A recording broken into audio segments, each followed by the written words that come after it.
Barani dulu sing tak ingenane rada error kula anu didik. Di musakoh, mukhabarah, muzaroah.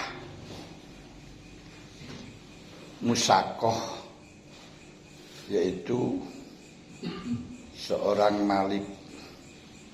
malikul ardi wa malikul inab wa tamar.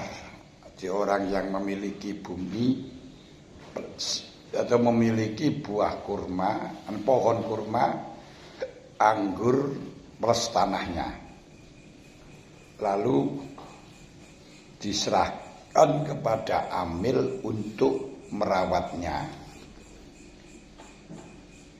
Dengan catatan nanti akan mendapatkan bagian daripada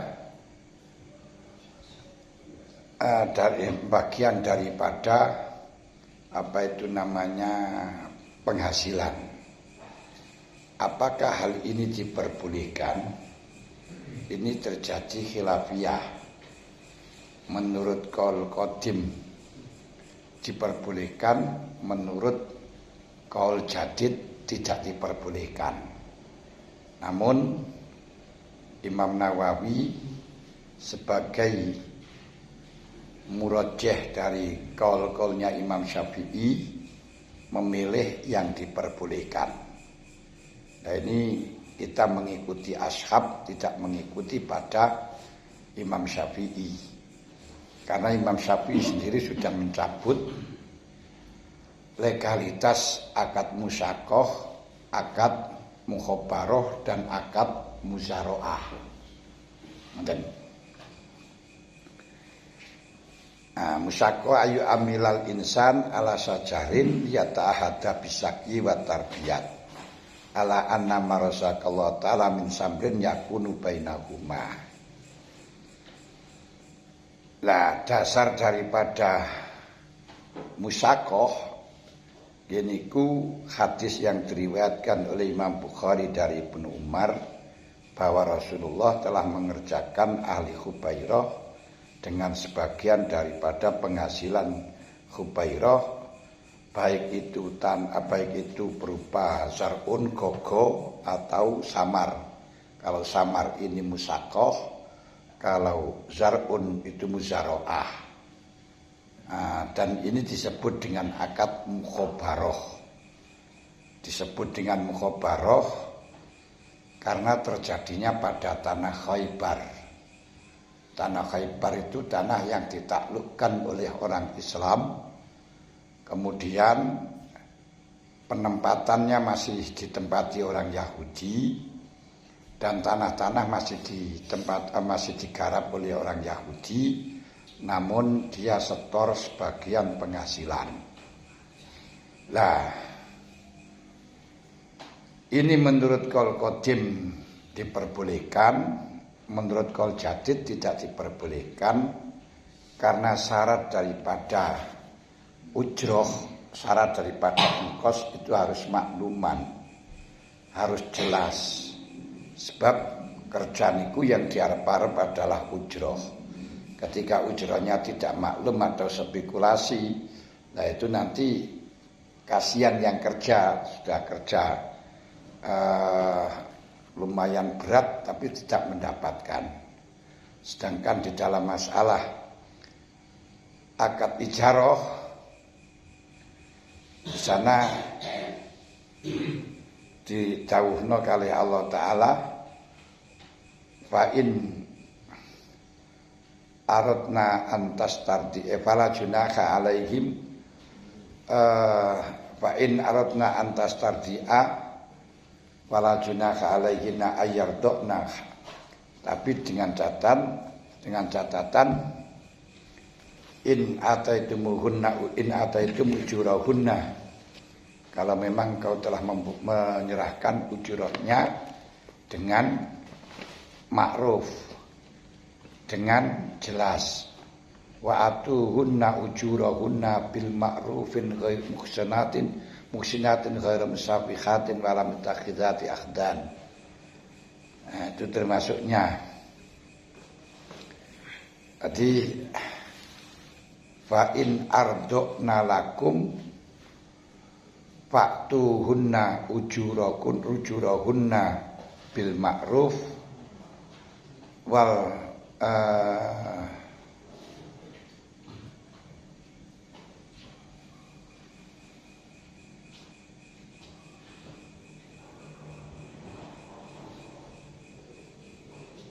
fa in ardokna lakum fa'tuhunna ujurahunna wa tamiru bainakum bil ma'rufin. Jiwa tamiru bainakum bima'rufin, harus boleh saling menuntut ketika menyusui, yang menyusui minta haknya, yang memerintahkan, yang meminta menyusui, yang minta itu juragani, ya berhak untuk memerintahkan. Tapi memerintahkan keduanya itu wa tamiru bainakum bima'rufin, dengan hal yang jelas, kalau memang bisa dijelaskan. Dalam hal ini ujuruhunna, ujurnya, ongkosnya tidak jelas. Kalau dia menggarap misalnya tanaman, terus dia merawat tanaman dan mendapatkan bagian daripada tanaman, ya kalau nanti berhasil, kalau nanti buah, kalau tidak berbuah, ya kalau buahnya itu baik, kalau buahnya itu enggak begitu baik, nah ini, dan dapat hanya berapa persen. Nah ini karena dikhawatirkan atau karena ujurnya tidak jelas, maka dengan ayat fa'atuhunna ujurahunna wa tamiru bainakum bima'ruf berarti tidak sah untuk ijarah. Nah sedangkan tidak sah untuk ijarah, sehingga akad mukhabarah, akad muzaroah ini tidak diperbolehkan. Ini menurut qaul jadid. Sedangkan menurut qaul qadim memperbolehkan, karena memang hal itu terjadi, dilakukan oleh orang Islam terhadap orang-orang Yahudi. Lah qaul jadid ini sama dengan pendapat dari Abu Hanifah yang tidak melegalkan akad mukhabarah, muzaroah dan musakoh. Alasannya akad musakoh dan mukhabarah yang terjadi pada tanah Hubairah itu ada saibatul jizyah. Saibatul jizyah itu masih ada bau pajak, sebab orang-orang musyrik, orang-orang Yahudi waktu di tanah Hubairah ditaklukkan oleh orang Islam dan kemudian menjadi daulah Islamiyah, menjadi kekuasaannya orang Islam. Kemudian setelah menjadi kekuasaannya orang Islam, tetap mereka diberi hak, tapi dengan cara kerja, dengan cara pakai ujroh, dengan cara pakai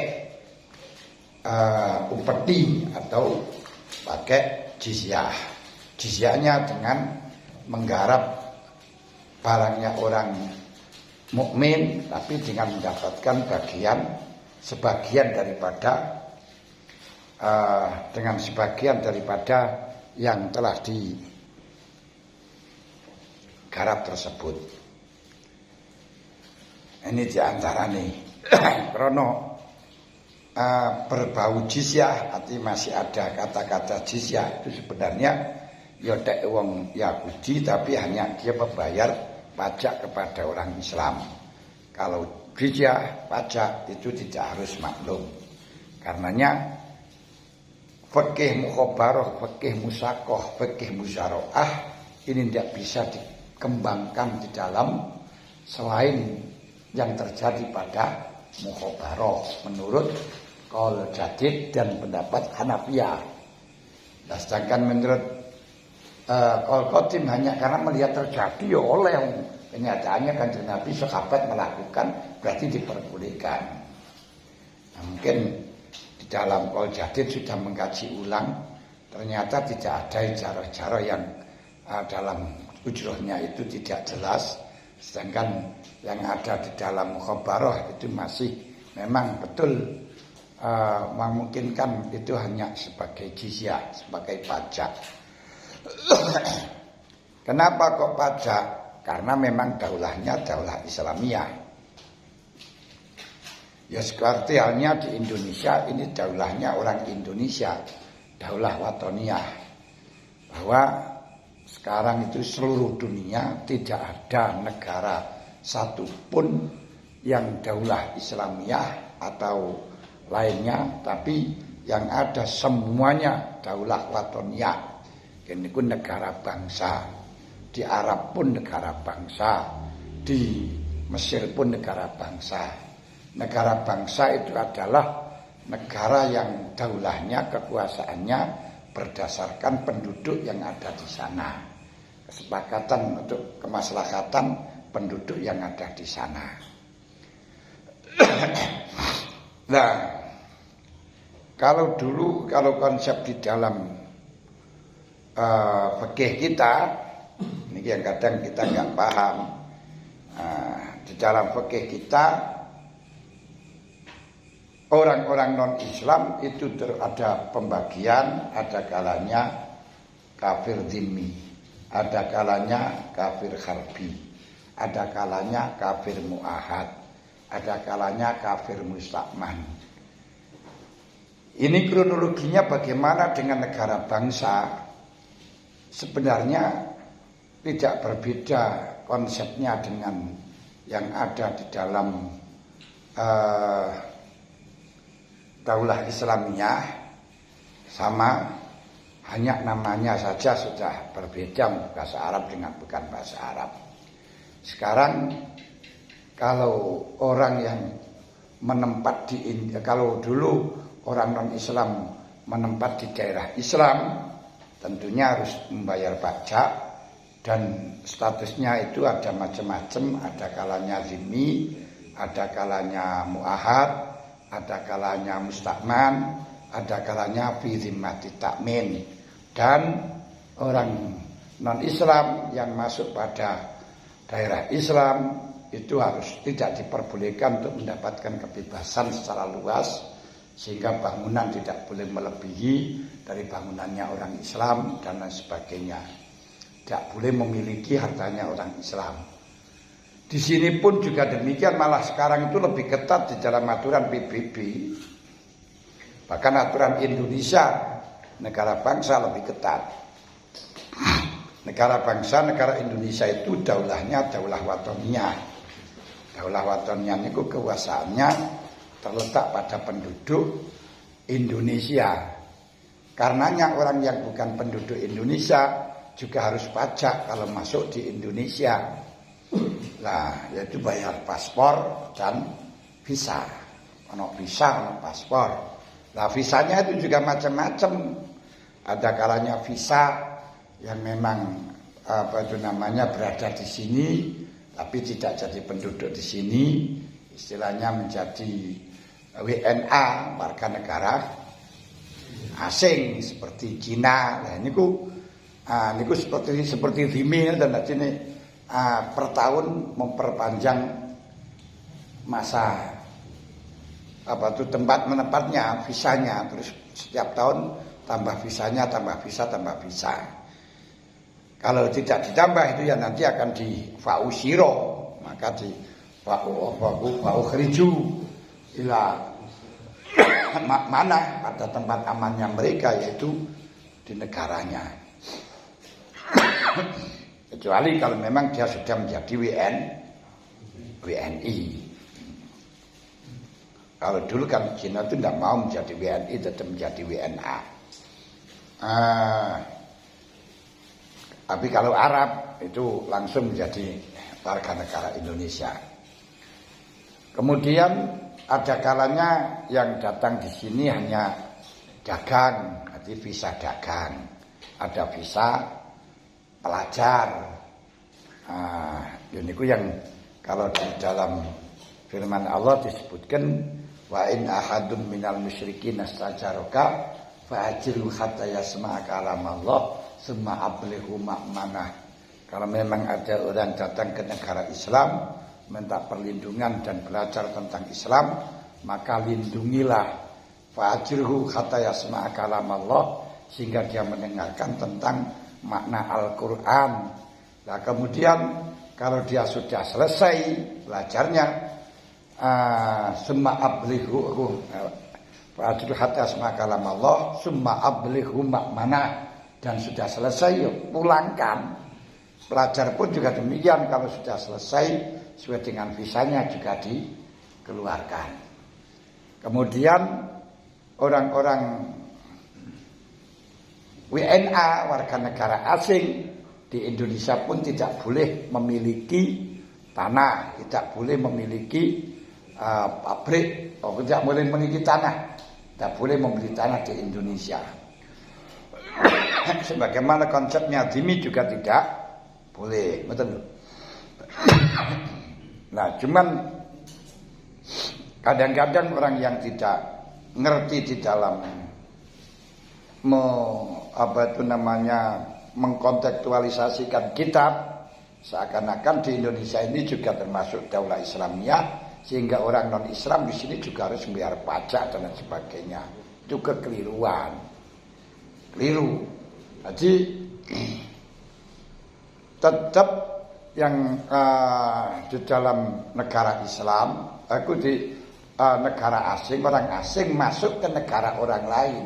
Di dulu itu konsep yang orang non-Islam dibayar pajak, bayar jizya itu ya karena menempat di daulah Islamiyah. Sebagaimana sekarang orang asing masuk di daulah Indonesia adalah daulah Watoniyah, yaitu Negara Kesatuan Republik Indonesia, juga harus membayar pajak. Kita pun juga demikian, kalau ke Arab, ke Mesir, kemanapun juga harus bayar pajak, yaitu bayar visa, samping paspor visa lah. Visanya itu juga macam-macam. Ada visa umroh, ada visa wisata, ada visa kerja, ada visa apa itu namanya pelajar, macam-macam. Betul. Makanya kalau dagang itu bizimati takmin atau minta perlindungan di sini, bertempat selama 10 tahun, 4 tahun atau 10 tahun, itu disebut mustakman, orang yang mendapat perlindungan. Terus ada kalanya yang hanya 4 bulan, yaitu gencatan senjata yang disebutkan bara'atu minallahi wa rasulihi ilal ladzina ahadtu minal musyrikin fasihu fil ardi arba'ata asyhur fa idzan salakal asyhurul hurum faqul musyrikin min haitsu wajadtumuhum wa khudhum wa qutulahum kula marsad. Ketika gencatan senjata saja selama 4 bulan. Ngoten lho. Saged paham? Ini clear. Lagi kadang-kadang kita itu, loh iki yo non Islam di Indonesia kudu bayar pajak, kudu. Wah, ini keliru. Kelirunya bagaimana? Ya jelas kelirunya niku, karena yang semestinya itu adalah yang negara asing masuk ke negara orang asing, masuk ke negara orang asing, orang lain, ya tentunya harus membayar pajak, betul loh. Dulu itu juga demikian, karena daulahnya daulah Islamiyah, orang non-Islam masuk ke orang Islam juga wajib bayar pajak, sebagaimana kita sekarang masuk ke negara lain juga wajib bayar pajak. Jadi nggak beda. Hanya ini kadang-kadang hanya karena yang dipelajari niku pakai yang ada di daulah Islamiyah, kemudian disamakan di sini adalah daulah Islamiyah. Padahal sekarang daulah Islamiyah itu sudah tidak ada, nggak ada. Syam itu saja sudah dibagi-bagi, ada yang miliknya Inggris, ada yang miliknya Perancis, umuran dia Brasil.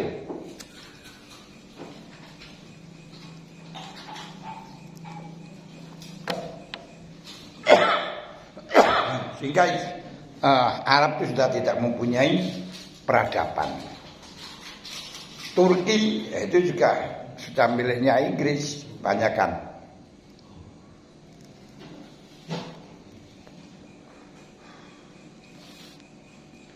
Paham ya?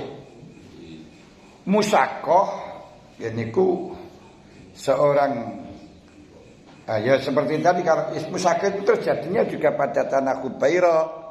Niku orang-orang Islam yang memiliki tanah dan pohon kurma karena rampasan atau ghanimah dari mereka, terus digarap oleh mereka orang-orang Yahudi. Nah, dengan cara merawatnya, nah ini namanya musakoh. Karena apa? Karena kurmanya sudah, pohon kurmanya sudah ada. Kemudian di dalam mukhabaroh, apa itu mukhabaroh? Amalul ardi bi ba'di ma yakhruju minhu wal badru minal amil. Wal muzara wa wadidul wa wadil muamalah wal badru minal malik. Jadi bedanya musakoh dengan mukhabaroh. Kalau musakoh itu tanaman sudah ada, tapi rupanya anggur dan kurma. Karena memang yang terjadi waktu dulu itu hanya anggur dan kurma. Kalau musyaroah ini bukan anggur, bukan kurma, tapi bukan giros, tapi ziroah, zarun, ziro itu bedanya. Tanaman yang aku ketika satu kali panenan diambil batangnya, gak ada batangnya, jadi gak diundui, itu namanya ziroah. Kalau yang diunduh itu namanya ghiros. Nah ini jenenge kebon. Nah, itu jenenge niku bustan. Kalau sawah itu masroah. Nah niki apa itu namanya ziroah niku dicukup panenan, satu kali panenan itu namanya ziroah. Nah, bedanya antara mukhabaroh dengan musyaroah yaitu sama-sama gogo, cuman badru yang membedakan itu adalah badrunya. Jika biji itu dari amil, nah, kalau di kene niku biji dari amil disebut maru. Biasanya maru. Dan bagi hasil maru niku ya tanahku garapen biji ini kok kono kabeh terus oleh parwanan niku lho. Jenenge maru. Nah niki napa ning jenenge niki? Lho. Nangge padha to. Lah ngono kok bingung lho. Nangge padha to maru. Lah kelirune napa kula wau niki? Wong kenyataane padha kok sampean arani keliru iki. Yo maru to ya. Nggih padha. Nah iku jenenge musyaroah.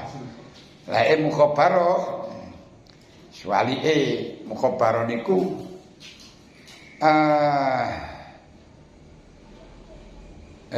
lho iki mukhabaroh niku aku. Lah mukhabaroh niku jenenge maru. Tapi lek musyaroah dan niki jenenge macet. Musyaroah niku macet. Nggih niku menanami tanahnya orang lain, apa merawat tanah dan biji miliknya Malik. Sedangkan dia bondo pekerjaan. Nah, terus oleh bagian entah sekarang di sini itu sepertiga apa mertelu ya. Mertelu niku jenenge musyaroah, ngoten lho. Jadi yang membedakan kalau bijinya itu dari Malik, nah itu namanya musyaroah. Kalau bijinya itu dari amil, namanya mukhabaroh. Lah, kemudian di dalam musyaroah dan mukhabaroh, bedanya pemilik tanah, pemilik penghasilan. Kalau mukhabaroh itu penghasilan semuanya miliknya amil, yang berarti kewajiban zakat tanggung jawabnya amil. Tapi kalau musyaroah itu yang panen adalah Malik, sedangkan pekerja hanya mendapatkan opah. Karenanya di situ dalam kewajiban zakat adalah malik, amil terima bersih karena opah. Nah demikian pula dalam mukhabarah yang kewajiban zakat itu amil, sedangkan pemilik bumi itu hanya mendapatkan ongkos dari bumi, sewani bumi, ngoten lho. Ini menurut mazhabnya Imam Syafi'i, di mana mazhabnya Imam Syafi'i itu tanah yang disewa itu yang kewajiban zakat adalah yang menyewa, bukan yang menyewakan. Alasannya dawuh Allah Ta'ala faktu haqqahu yauma hasadi. Berarti haqqo yauma hasadi niki ya bagi yang panen, yang manen itu yang memiliki. Zakat paham. Nah ini harus diatur. Kalau enggak diatur nanti akan bingung, geger. Jadi secara global yang wajib zakat itu menurut Imam Syafi'i yang panen, yang memiliki. Yang memiliki siapa? Yang memiliki itu yang punya biji. Nah, yang punya biji ini kudu wenih ini kudu sing memiliki. Nanti kalau bijinya itu dari amil seperti di dalam akad mukhabarah, berarti yang panen, yang memiliki panenan itu amil. Ketika yang bijinya itu dari malik, berarti yang panen itu malik. Nah yang panen itu yang wajib zakat. Nah di luar, dan zakatnya ini di luar dari sepertiga. Jadi misalnya dalam akad mukhabarah, dalam akad muzaroah, akad muzaroah itu si malik, si amil oleh sepertiga. Padahal yang wajib zakat adalah amil, malik. Nah berarti misalnya panen niku sing gampangan dihitung kena pakai telu niku 1,5 ton. Nah 1,5 ton niki wajib zakat 1,5 kintal. Dalam zakatnya berarti amil utuh dapat 5 kintal. Kemudian malik oleh 10 kintal dipotong 1,5 kintal, berarti oleh 7 kintal, 8 kintal setengah. Ngoten.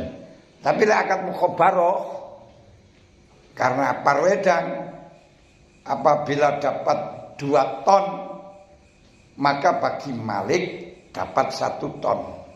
Bagi amil 1 ton dikurangi. Nah, 1 ton dikurangi 2 kintal. Berarti tinggal 8 kintal.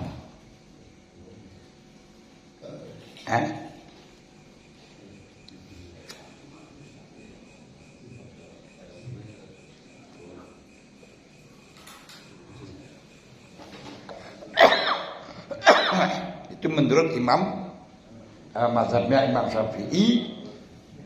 Karena menurut mazhabnya Imam Syafi'i yang wajib zakat itu adalah yang menyewa, bukan yang menyewakan.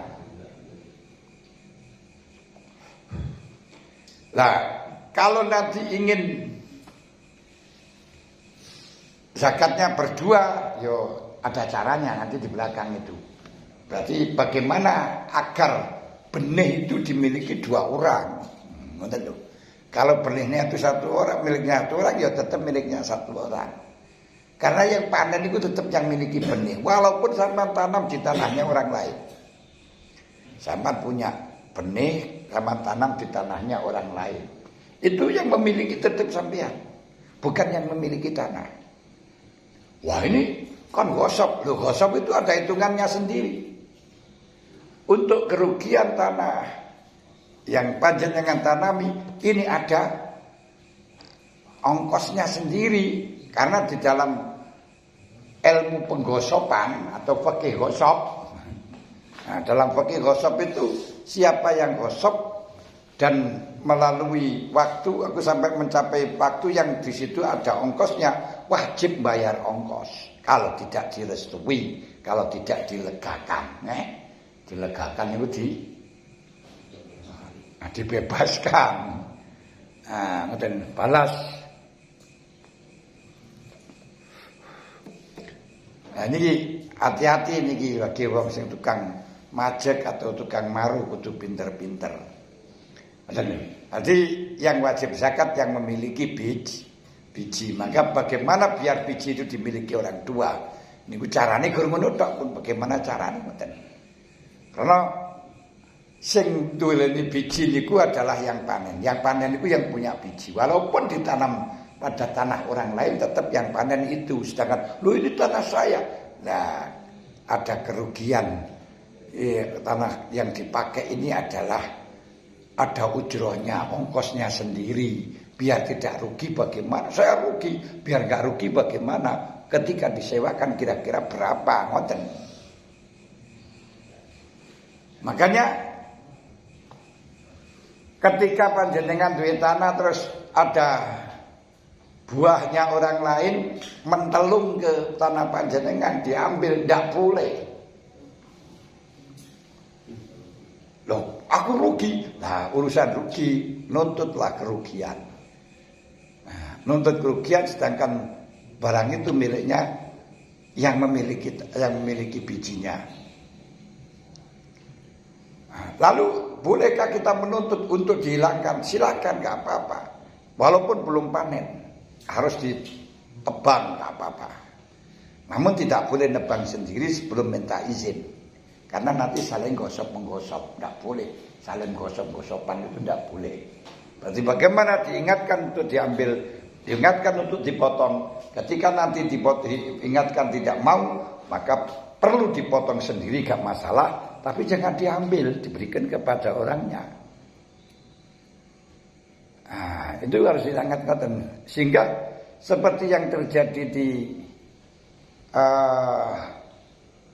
tanah-tanah milik gendong, milik umum yang ditempati oleh masyarakat, sering terjadi yang semacam itu. Masyarakat menempati pada tanah gendong, tanahnya pemerintah bertahun-tahun. Nah, kemudian akan digunakan biasanya bantaran sungai ini semacam ini untuk irigasi. Nah, ini bagaimana? Ya gak boleh. Kalau sudah itu menggunakan berarti gosok. Apakah boleh pemerintah itu menggusur? Boleh, tapi dengan catatan harus dia diperintahkan dulu, tapi tidak boleh langsung digusur. Harus diberitahu, suruh pindah. Kalau nggak mau pindah, boleh digusur dengan paksa. Makanya yang geger di Jakarta itu ketika digusur mengakunya belum diberitahu ini ya. Nah, belum diberitahu ternyata sudah digusur. Nah, itu permasalahannya hanya itu saja. Jadi memang tidak boleh gusur sebelum diberitahu. Nah, makanya kalau kita lihat semacam ini, apa yang berlaku di Indonesia, hukum yang berlaku di Indonesia identik karo fikih niku padha. Padha. Ngoten lho.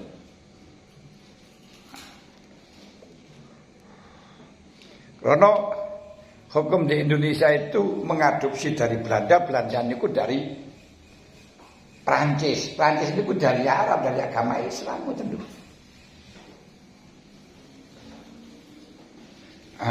Niku wis.